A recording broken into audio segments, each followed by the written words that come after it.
Transféré d'urgence à New Delhi le 8 septembre dernier pour des soins plus avancés et placé sous surveillance médicale dans un hôtel, le chef du parti travailliste Navin Ramgoolam souffrait de la Covid-19. Guéri de cette maladie, l'homme politique a été accueilli vers minuit par son médecin, mais également par de nombreux sympathisants venus lui apporter leur soutien.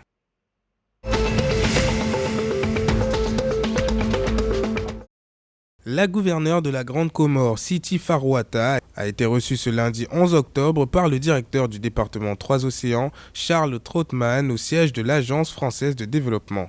À la suite de cette rencontre, les deux parties ont échangé à la fois sur les projets qui devraient permettre le développement des Comores, mais également sur les pistes d'investissement aussi bien dans la formation que dans le développement territorial.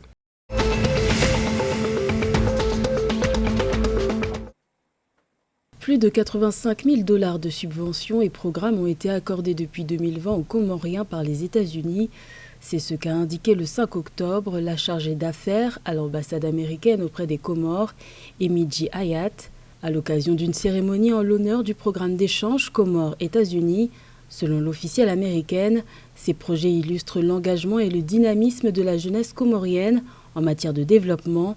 Le gouvernement américain a par ailleurs annoncé le financement à hauteur de 500 000 $ d'une prochaine formation organisée par l'Organisation internationale des migrations aux Comores.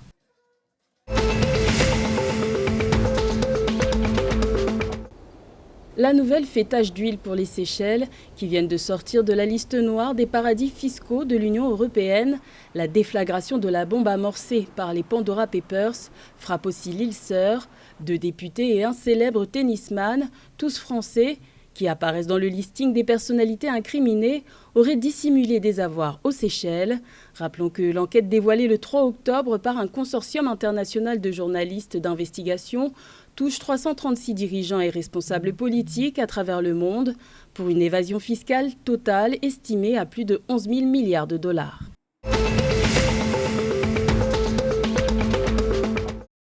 Le président malgache Andra Joel a inauguré une prison hautement sécurisée à Fianarantsoa. Avec une capacité de 1800 détenus, cette nouvelle prison serait conforme aux normes internationales. Cet établissement présente également des cellules marquées par une séparation entre hommes, femmes et mineurs, ainsi qu'une séparation entre les détenus condamnés et ceux placés en détention préventive. D'après le président malgache, ce projet traduit la matérialisation d'une de ses promesses électorales.